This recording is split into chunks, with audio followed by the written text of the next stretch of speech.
Fala pessoal, tudo bom com vocês? Na aula de hoje nós vamos falar sobre Select Case, que é algo muito parecido com a estrutura do If and If, que a gente já falou em um vídeo lá no começo do nosso canal, da nossa playlist de vídeo para iniciantes em VBA, certo? Hoje nós vamos falar sobre Select Case, que é algo parecido, porém a gente consegue usar de uma forma um pouquinho diferente e que em alguns casos acaba sendo mais vantajoso, tá? Então vamos lá. Então aqui, pessoal, eu já deixei criado aqui essa pequena lista de itens, tá? Fruta, suco, salada e sorvete, porque a gente vai passar sobre eles para poder fazer o exemplo do nosso Select Case. Então vamos criar aqui uma sub chamada Select Case, né? Sem espaço, vocês sabem que não pode ter espaço no nome. Aqui a gente vai criar uma variável i, né? Quem segue o meu canal sabe que eu gosto de usar a variável i de integer, tá? Então vou colocar din i as integer. E o que a gente vai fazer aqui para elucidar como que se usa o nosso select case? A gente vai fazer aqui um for, aonde a gente vai passar da primeira linha até a última linha, tá? For i igual a 1 até. Aí aqui a gente pode colocar, por exemplo, da célula 1.1 end xl down ponto row para pegar a última célula da nossa coluna A. Se eu quisesse continuar aqui com mais itens, né, poderia continuar. Então vamos fazer esse for, né, a gente coloca next i. Aí aqui dentro desse for a gente vai fazer um select case. Vamos supor que eu quero fazer um select case para cada caso. É que aqui eu peguei um exemplo bem simples, mas é porque eu quero mostrar para vocês um outro pulo do gato, igual a gente teve um pulo do gato lá na aula de coleções. A gente vai ter um pulo do gato aqui também, porque a estrutura do select case ela é um pouco diferente do if, tá? Então vamos lá. Quando a gente vai usar select case, a gente coloca select case, aí aqui a gente cria, quando a gente faz o select case, a gente cria como se fosse, pode ser uma variável em si, como pode ser um objeto em si, tá? Aqui o nosso select case vai ser o objeto célula, ali a gente, como a gente está varrendo a variável i, que é cada linha, então a gente vai colocar a célula, que é a row, a linha é o i, e a coluna vai ser sempre, opa, apertei o botão errado, a coluna vai ser sempre a coluna 1, tá? Então, o nosso case vai ser o range cells, tá? O case poderia ser uma variável, poderia ter dado uma variável um determinado valor, e o nosso case seria essa própria variável. Então, aqui a gente vai colocar select case, cells e 1. Aí, vamos colocar aqui, por exemplo, case is, tá? Quando a gente faz uma estrutura de if, ela é um pouco diferente. Aqui eu não vou ficar fazendo a comparação o tempo inteiro, porque o livro não é. O vídeo não é de comparação.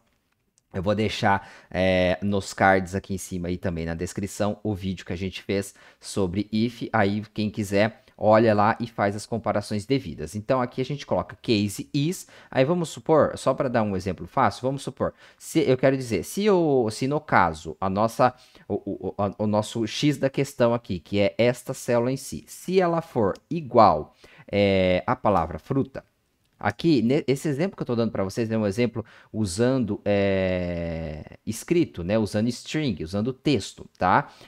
Depois também eu vou dar um outro exemplo usando números, porque vocês vão ver que tem algumas pequenas diferenças de como você lida com a questão, tá? Então vamos lá, case is fruta. Aí eu quero que ele dispara uma message box para mim, escrito, por exemplo, esta célula contém fruta, por exemplo, tá? Então vai ser isso daí. Deixa eu só identar corretamente. Aí vamos supor que eu tenho uma outra onde case is igual a salada, tá? Que seria a nossa terceira linha, tá? Aí, quando não é, vamos copiar aqui, vamos copiar só para não perder tempo. Ele vai falar que contém salada. Quando não é nenhum caso que eu já citei antes, a gente vai colocar case else, tá? Do mesmo jeito que no if você tem só a palavra else, o case você sempre precisa escrever case is, case else, tá? A gente coloca end select para fechar o select case, tá, gente? Então aqui a gente fecha o nosso select case, tá? deixar aqui mais estruturado. Então, a gente vai colocar um case else. Por quê? Quando a gente tem a estrutura de if, como vocês já devem ter visto lá na nossa outra aula, a gente consegue fazer uma estrutura do tipo, né? Uma estrutura do tipo like. Vou escrever aqui rapidamente só para vocês. Sub if else, tá? Vou chamar assim. Aqui eu consigo dizer, por exemplo, if cells, vou escrever aqui diretamente só para a gente não perder tempo. Cells 1 igual a fruta.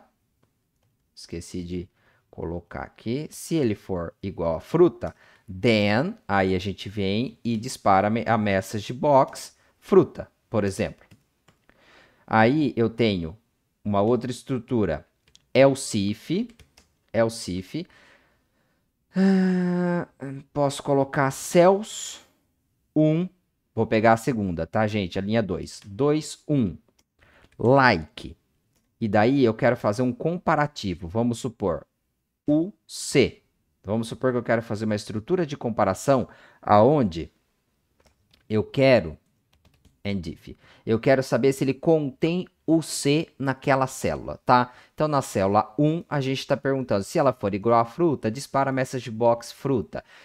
Se não, se a célula 2.1, que é a segunda, ela for tipo o C, e daí eu coloco asterisco antes e depois, então ele vai procurar essas duas letras juntas, o C, em qualquer lugar da minha frase, que no caso é suco, então ele tem que encontrar. Então, aqui na estrutura else if, na estrutura de if, eu consigo fazer esse tipo de comparação, like, e daí aqui ele dispararia message box pra gente, contém o C, por exemplo. Então, vamos debugar aqui essa estrutura só para vocês verem. Ó, eu perguntei primeiro, if cells 1 igual a fruta, então ele entra e dispara message box, disparou fruta. Ok, a gente continua. A nossa estrutura, aqui no caso, eu não fiz uma estrutura de ciclo, né? Eu não fiz uma estrutura de for igual lá em cima. Então aqui ele não vai passar para o próximo, tá? Então aqui vamos só tirar isso daqui para a gente poder entrar direto nessa daqui. Agora eu vou fazer direto a comparação que eu quero ali embaixo, tá? Então vamos lá, ó. Célula 2.1 like o C. Sim, ele entrou, ele acusou que sim. Aí ele dispara a mensagem. Aqui no meu computador ele tá dando esse problema de ficar com esse efeito ghost. Não sei porquê, mas eu vou fazer de novo só para vocês verem. Apareceu, contém o C, tá? Então, a única coisa que eu queria aqui era mostrar para vocês que na estrutura de if eu consigo fazer esse comparativo do tipo like. E daí eu coloco o asterisco antes e depois para ele procurar em qualquer lugar da minha string, tá? Ou se eu quisesse colocar desse jeito aqui, sem o asterisco na frente e com o asterisco depois, então eu estaria dizendo que ele tem que começar com o C. O que vem depois não importa. No caso, suco não começa com o C, então ele não iria encontrar. E se eu deixo o asterisco na frente e tiro o asterisco de depois, então significa que ele tem que terminar com o C. Pode vir qualquer coisa antes, mas as duas últimas letras têm que ser o C. Tá? Então, eu só queria mostrar que aqui no if a gente consegue essa estrutura. Aqui dentro de case eu não consigo essa estrutura. Dentro de case eu tenho que usar uma outra questão aqui, um pulo do gato. Então, vamos só rodar essa daqui para a gente ver como que vai funcionar. Depois eu imputo o nosso pulo do gato. Então, vamos rodar aqui a nossa primeira... a nossa subselect case. Aqui eu estou com for, então ele vai passar por todas as linhas, tá? Então, for i igual a 1 até a nossa última row da coluna A. Select case, cells i1, então ele vai pegar a primeira linha, né, que é a row 1. Case is igual a fruta, é igual a fruta, então ele dispara a message box pra gente. Eu tô com esse problema aqui no meu computador, não sei porquê, mas agora ele mostrou. Essa célula contém fruta, beleza? Aí ele vai pro próximo, porque a gente está numa estrutura de for. Então, case is igual a fruta? Não. Case is igual a salada? Não, porque ele está analisando a linha 2 nesse momento. Passa para o próximo for. Então, case is igual a fruta? Não. Is igual a salada? Não. Deu, desculpa, igual a salada sim, porque a gente está na terceira row. Então, igual a salada é, então ele disparou. Beleza, se a gente continuar, ele vai na linha 4, que é sorvete, nenhuma das condições é sorvete, ele entraria no case else, mas a gente não colocou nada, então ele termina e finaliza. Beleza, então eu mostrei aqui como que funciona a estrutura de case. É assim que você coloca, case is igual a alguma coisa, tá? Quando você quiser comparar com vários escritos diferentes, você pode simplesmente colocar vírgula, tá? Eu vou até disparar já aqui na primeira, ó, fruta, vírgula, suco, vírgula, salada. Aqui eu só escrevi errado porque eu tenho que abrir e fechar aspas, tá, gente? Eu vou colocar a vírgula como separador, então ele vai considerar isso daqui como se fosse um array. Ele vai comparar com cada item dali de dentro. Eu vou até tirar aqui para vocês, ó, vou dar um recortar aqui. E eu vou fazer essa comparação. Case is ou igual a fruta, ou igual a suco, ou igual a salada. Ele vai disparar uma mensagem, no caso a mensagem vai ser sempre fruta, tá? Não importa. Vamos lá, vamos fazer essa estrutura de comparação. Então ele está na linha 1, linha da fruta. Ele acusou que tem, aí ele vem e dispara a mensagem, que no caso eu estou com esse efeito ghost aqui, mas ele disparou a mensagem. Beleza, a gente viu que ele deu certo, que ele entrou no case. Aí agora eu vou para a próxima linha, a linha 2. Ele vai fazer a comparação de novo, tá vendo? Aí ele entrou de novo, contém fruta.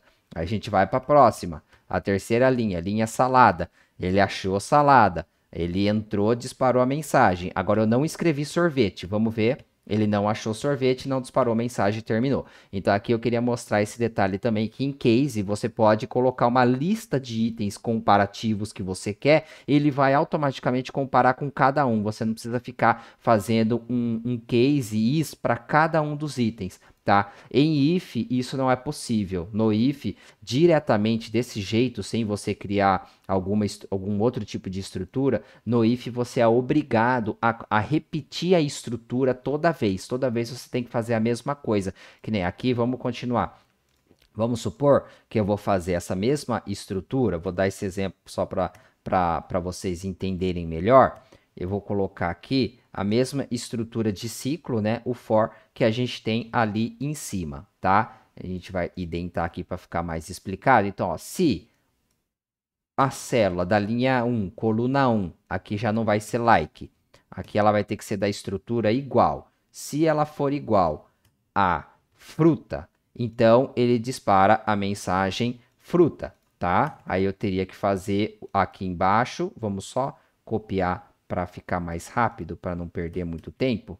Então, se a gente vem aqui e bota um else, else if, se ele for igual a suco, ele vai disparar suco, tá? E assim por diante. Então, vamos lá, ó, case igual a fruta? Beleza, disparou a mensagem. Próximo. Aí ele igual a suco? Porque ele está na linha 2, né? Ele entrou na linha 2 do nosso for. Aí agora ele não vai encontrar mais nada porque eu não coloquei nem salada, nem sorvete. Então ele terminou, beleza. Aqui, se eu quiser ficar fazendo essas comparações, eu posso até colocar na mesma linha, usando o or. Eu posso pegar aqui, ó. Vamos tirar esse daqui. Vamos tirar tudo isso daqui, tá? Aqui eu coloco or e repito. Opa, apertei o botão errado. Eu repito, eu tenho que pegar essa minha estrutura de comparação e tenho que ficar repetindo ela toda vez. Se ele for igual a fruta, ou se ele for igual a suco, ou se ele for igual a salada, eu tenho que ficar colocando vários ous para ele conseguir encontrar. Quer ver? Vamos lá. Ó, eu coloquei a estrutura de ou, ele achou a fruta, que ele está na linha 1, ele está pesquisando na linha 1, agora ele está na linha 2. Ele achou o suco, ele dispara a mensagem, que no caso não está mostrando aqui porque está com algum bug no meu computador. Aí depois eu vou na linha 3, que é a salada, não encontra nada. Vou na linha 4, que é o sorvete, não encontra nada. Então, no if, a gente tem que ficar repetindo. Isso daqui se torna muito longo e cansativo. Aqui no case, eu consigo fazer tipo um array e ele automaticamente procura em qualquer um desses itens. Então, fica muito mais fácil de se trabalhar neste caso, tá? Então, além desse caso aqui, vamos continuar no case else, que é o pulo do gato que eu queria mostrar para vocês. O case else, o que eu queria mostrar para vocês? Se eu quiser fazer uma estrutura daquele tipo like, daquele tipo comparativo, que ele é parecido, mas não igual, no if eu consigo usar o like. Aqui no case ele não aceita você usar o like, ele não é uma estrutura comparativa. Então, no caso do select case, a gente tem que fazer um select case dentro de um select case, tá? Para ele poder dar certo. Então aqui a gente coloca, então, ó, case else, então eu vou colocar aqui, ó, se ele for igual a fruta, ou se ele for igual a suco, ou se ele for igual a salada, ele vai acusar essa primeira mensagem. Agora vamos supor que eu quero algo que ele seja do tipo like, então vamos pegar a linha 4, que é o sorvete, e vamos colocar select case, select case true, ou seja, ele vai disparar, ele vai entrar caso seja verdadeiro aquilo que eu estou colocando. Eu estou mudando a minha forma de trabalhar com o select case. Então vamos lá. Caso seja verdadeiro. Aí a gente vai colocar case, onde cells i1, que é o que a gente está querendo analisar, se cells i1, aí aqui eu posso usar a estrutura comparativa igual a gente usa no if. Então, se ele for igual, se ele for like, vamos supor aqui RV, que é o termo que eu tenho dentro de sorvete. Então, se ele for like RV, aí ele vai entrar no nosso select case, aí ele dispara uma message box para a gente, parecido com RV, por exemplo. Tá? Então aqui eu fiz um select case dentro de um select case, tá? E aí a gente consegue, com esse aninhamento, que é o termo que se usa, né? Ele é aninhado, é quando você tem um dentro do outro, aí a gente consegue burlar o select case para fazer uma estrutura do tipo parecido, do tipo like. Então vamos lá, vamos rodar o nosso select case. Calma aí que eu esqueci de fazer um end select case para o nosso segundo select case, né? Cada select case que eu abro tem que ter um end. Então vamos começar aqui. Na linha 1, linha fruta, aí ele vai fazer o comparativo com fruta, suco e salada. Ele vai encontrar, deu certo, entrou, disparou a mensagem. Agora na linha 2, encontrou o suco ali dentro. Passa para o próximo, linha 3, ele encontrou salada, beleza. Agora eu apertei algum botão que ele passou direto aqui, daí ele já disparou a mensagem, ó, parecido com RV. Então vocês viram que ele entrou na mensagem RV, certo? Então, vamos supor aqui, ó, vamos supor que eu vou tirar isso daqui, vou comentar, então ele vai passar reto. Então eu vou ter um select case dentro de outro, mas aqui ele não vai fazer nada, ele vai entrar sempre no else. Então vamos lá. Linha 1. Linha 1. Select case, verdadeiro. Linha 1 é parecido com RV? Não, então não vai fazer nada. Linha 2 é parecido com RV? Não vai fazer nada. Linha 3 é parecido com RV? Não vai fazer nada. Linha 4, select case se true, é parecido com RV, então ele deu true, então ele dá a mensagem, parecido com RV. Aí termina, aí finaliza. Beleza? Então aqui eu queria mostrar para vocês que existe um pulo do gato para você fazer uma estrutura do tipo like, só que você tem que criar um outro select case, que é colocando uma condicional de se verdadeiro. Se verdadeiro, aí você vai e imputa o comparativo. Aí você faz um tipo like, você consegue acusar como verdadeiro. Já na estrutura de endif, se você precisa fazer... Se você tem uma condicional que precisa ficar usando like, se você precisa fazer uma estrutura de comparação do tipo parecido, então às vezes é mais fácil você trabalhar com o if e endif do que usar uma estrutura de case, ou do select case, onde você vai ter que usar uma estrutura dentro de outra, tá? Então aí você vai ter que analisar a cada uso, a cada necessidade, o que é melhor fazer para você usar. Tá? Então aqui foi o nosso exemplo, o trabalhando com strings, tá? Então esse era o pulo do gato que eu queria dar para vocês. Aí agora eu vou gravar uma outra aula, vou gravar um outro vídeo para isso não ficar muito extenso, usando uma estrutura de select case trabalhando com números, beleza? Então dá aquela curtida, se inscreve no canal e até o próximo vídeo.